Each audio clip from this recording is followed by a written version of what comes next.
እርጉዝ ናት ጃኒ ቀለበት ሊያስርላት።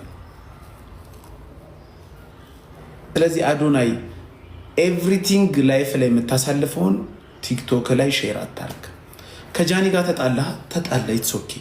ዝም ብሎ መተው ይችላል እኮ ጊዜው ሂል ሲያረግ ከወር ከሁለት ወር ከአንድ ዓመት በኋላ ሌላ ስትጠብስ እናውቃለን እንጂ እንደ ውጭ ሀገሮቹ መስሎ በስቶሪ ተለያይተናል ከጃኒ ጋር በስምምነት ምናምን ኔክስት ዴት የምታረጋት ሴት በስምምነት ይለያየኛል ብላ ነው የምታስበው። ወንድሜ ሁሉም የተበላው የተፈሳው ሁሉ አይነገርም። እዚህ ያበሻ ሶሻል ሚዲያ ላይ አይደረግም። ኢቨን እንኳን አንተ ለቀኸው ቀርቶ ሳትለቀው ራሱ እኮ ኢንቦክስ ላይ ያለው እኮ ይለቀቃል። አንዳንዴ ሀክ ከተደረክ በኋላ ኢትዮጵያ ውስጥ ኤቭሪቲንግ ሙቭህ መነገር የለበትም። አዶናይ ወንድሜ ለአንተ ብዬ ነው። እንደ ሀገራችን ድንጋይ 5 አንበሳ ልትበይ ነበር አንቺ ወራዳ ዱቄታ የቀዘቀዘ ሽንት ያለሽ አንድ ከንፈሩ የሌለ ሙሙን ያለሽ እርግጠኛ ሆኜ ነው የምናገረው። አንቺ ዘንባ አንቺማ 25 አንበሳ አስወርደሽ ሰድበሽ አዋርደሽ ልትልኪ ነበር። ያንቺማ ስራ ይሄ ነበር አይደል? ባለ አንድ ከንፈር ነሽ እኮ። ለዛ እኮ ነው ወንድ አጠገብሽ የማይመጣው። አንዱ ከንፈሩ የለም ተልጧል። ማን እንደላጠው ፈጣሪ ወቅ። ደርቆ ይሁን ተልጦ የሚታወቅ ነገር የለም። አንዱ ልሙጥ ነው አሉ። የሷን ልሙጥ ነው አንዱ እና 25 አንበሳ አውርዱልኝ አውርድያ በውስጡላ ነበር መሴጅ መልከው አይደል? በውስጡላ ነበር መሴጅ መልክ ረስተሽው ነው። ምን ነው ረሳ? ወር እኮ አልሞላው የ2 ሳምንት ነው። እንደው የፈለገ ሾርት ሚሞሪ ብንሆን አንቺ ባለ አንድ ከንፈር እሙሙ ባለ አንድ ከንፈር አንዱ ደርቋል፣ ከእርጅናሽ የተነሳ ደርቋል። እና ረስተሽው ነው 25 አንበሳ ካላወረድክ አልሰጥም ያልሽው ኢንፎርሜሽን ዛሬ አናትሽ ላይ ቀይ ነገር ተሸክመሽ ጅንኑ ታላቅ ሰው ምን እያልሽ መለማመጥ እንዴት መጣ? አቅም ስታቂ አቅም ጉልበት ስታቂ ጉልበት ላለው ትሰግጃለሽ አይደል? አንቺ ዝምባ ጉልበት ላለው አቅም ላለው ትሰግጃለሽ። ዱባይ ያላችሁ አለቀላችሁ፣ ቶሎ አገር ግቡ። እኔ ልንገራችሁ እንደ ወንድም ምንም ልፋዶች ብትሆንም አንዳንዶቻችሁ እኔ ልንገራችሁ የምትሳፈጡን ሰው አለማወቃችሁ ገደል አስገብቷችኋል። ስለዚህ ዱባይ ያላችሁ በዚህ ወሬ ላይ የተሳተፋችሁ በሙሉ ገደል ገቢ ናችሁ። ቃል ለምድር ለሰማይ። ዱባይ በቅርቡ ይኬዳል። መረጃ እንደደረሰኝ ከሆነ በቅርቡ ይኬዳል። ዱባይ ሙሉ መረጃ ይቀርባል፣ የሰዎቹ ይቀርባል።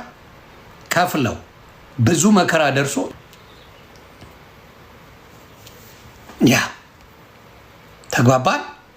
በዛ የተነሳ ሰው ትክክልም ላይክም ስታደርግ የነበረ አሁን ላይ ቆም ብላ አላሰብኩም ወይስ የጥሞና ሰዓት ያስፈልጋቸዋል? ያ እኔ ጅንኑ ጎጃሜ እርግጥ ነው እኔ ከራሴ ይሄ ብዬ ያመጣሁት እርግጠኛ ሆኜ እሱ እንደዚህ ያለበት አላልኩም። የታወቀ ነው። አንቺ እንደዚህ ነገርሽኝ እኔ ያልኩት ግን ቢሆንም እንደ አንድ የሰሜኑ ጨረቃ ነው የሚባለው እንደ ሀገራችን ስመጥር ቢያንስ ለእኔ ቤተሰብ ራሱ ከኔ አጎቴ 200,000 የሰጠው ሰው ነው። እኔ በዛ ነው የማውቀው። ያ እንኳን ሊይዘኝ ይገባ ነበር። ግን የወሬ ሱስ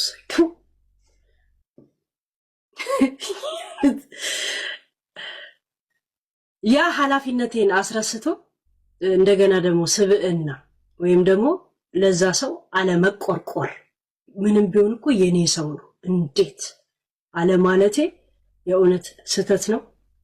ጅንኑ ጎጃሜ 1000 ዓመት ኑርልን። እሺ ያው እኔ ችግር የለብኝም። ያ ችግር ኖሮብኝ አያውቅም።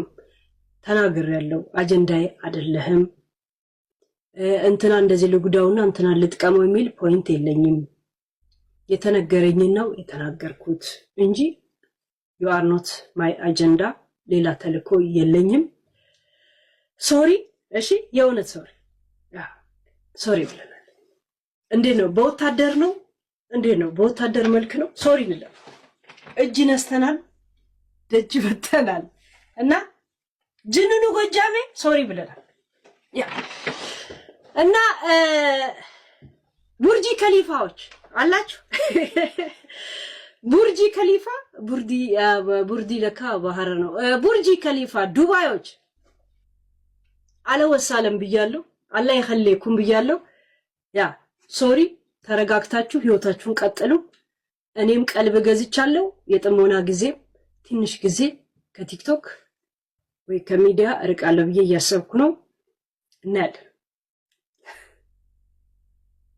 እሺ ያ እናንተም አይ ቲንክ የኔ ትክክሎች እናንተም የጥሞና ሰዓት ያስፈልጋችኋል። እስከ መቼ እንደሆነ ጊዜ ገደቡን አላውቅም እና አየሩን የስኩባችሁ ሰዎችም አየሩ ላይ ማዳበሪያ አንጥፋችሁ ተቀመጡ እላለሁ። ስጋብዛችሁ ማለት ነው። እሺ ያ አየሩ ላይ ድንኳን ዳስጣል ያለው ቴዲ አፍሮ ዳስጥላችሁ ቁጭ ያለ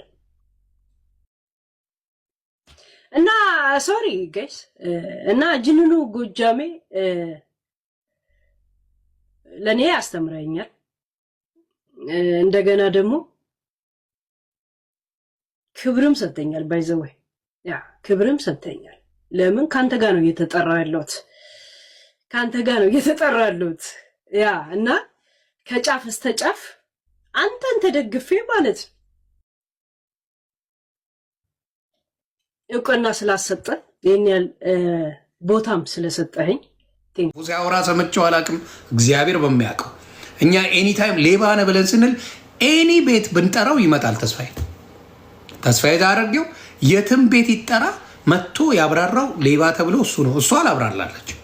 እኔ ቤት መጣችሁ ጠይቆኝ ምናምን ሌባ አይመጣም። ሀቀኛ ሰው ይመጣል። ሌባ በተአምር አይመጣም።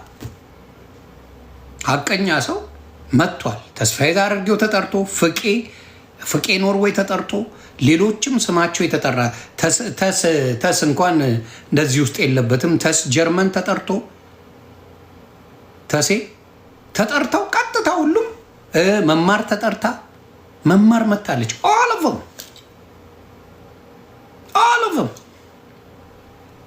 ሌሎቹ በሙሉ የሚኖሩት የሰለጠነ ዓለም ላይ ጭምር ነው። ተስፋዬ አውሮፓ ነው የሚኖረው። መማርሻ ካናዳ ነው የምትኖረው። ፍቄ ኖርዌይ ነው የሚኖረው። እያንዳንዱ አውሮፓ የሚኖሩት ካናዳ የሚኖሩት ደረታቸውን ነፍተው እኛ ሌብነት የለብንም ብለው ፊት ለፊት ግስጥ አሉ። የአረብ ሀገር ሙጭ ልፏስ አልመጣም በቤቴ ያናግሩኝ። አዎ ሌባ አይመጣም። ሌባ ካሎች ቴዲ ሐዋሳ ቤት ቁጭ ብለን ስንነጋገር እንደ ቤተሰብ ተዘርፈናል ሲሉ ይመጣል።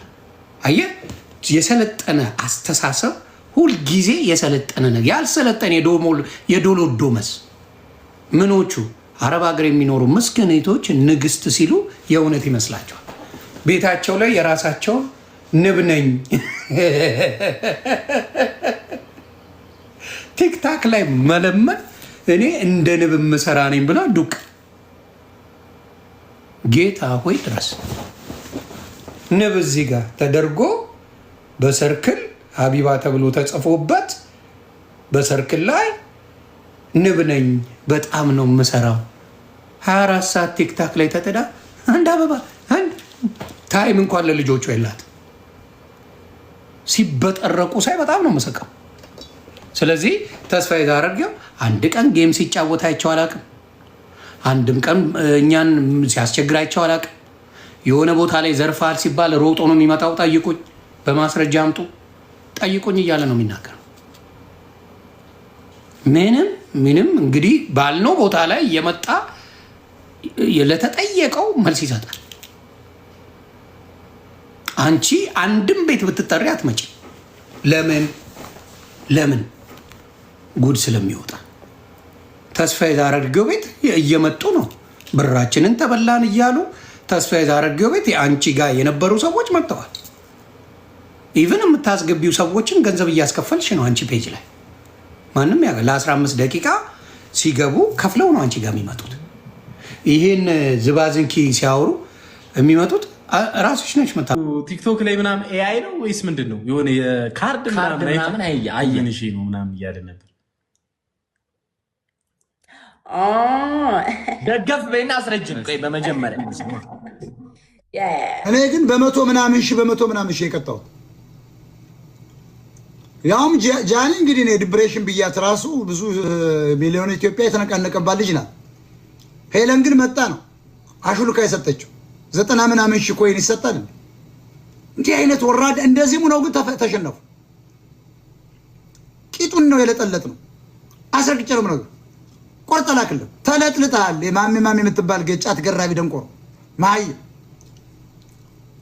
አስረግ ጃኒ ለእሑድ ጠርታኝ ነበረ። እኔ ያለሁት እዚህ ስለሆንኩኝ በቪዲዮ እከታተላለሁ ብያታለሁ።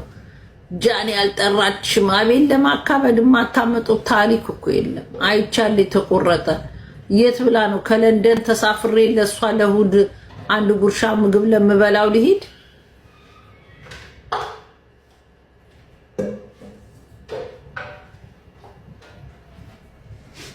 ደስታዋን መድኃኒዓለም ይሙላላት። ነገር ግን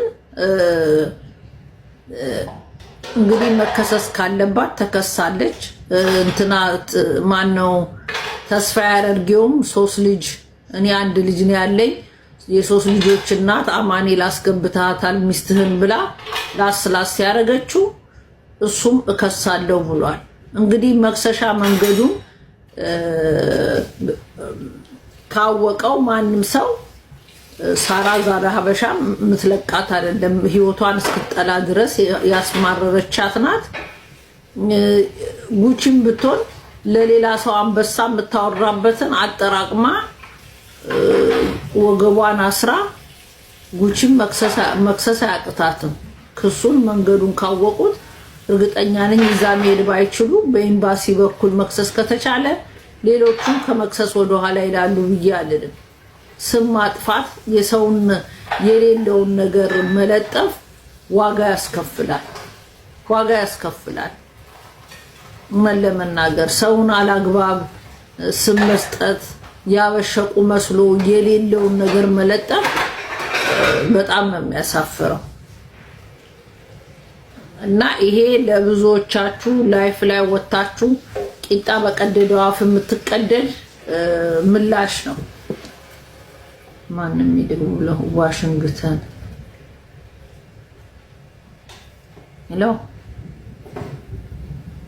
ሄሎ ወይ ጉድ! ግን ዲሲዎች ደግሞ ምንድነው የምትደውሉልኝ? ምን ፈልጋችሁ ነው? እኔም ልከሳት ነው ልትሉ ከሆነ ሂድና ክሰስ። ለኔ መንገር አይጠበቅብህም። መክሰስ ያለባችሁ ሰዎች ለኔ መናገር አይጠበቅባችሁም። እኔ አሁን የጨነቀኝ የወንድሜ ለገሰ አስክሬን የት እንዳለ በህይወት ይኖራል ብዬ አልገምትም። እውነተኛው አስክሬን የት እንዳለ እንትን ብሎ የተሰበሰበው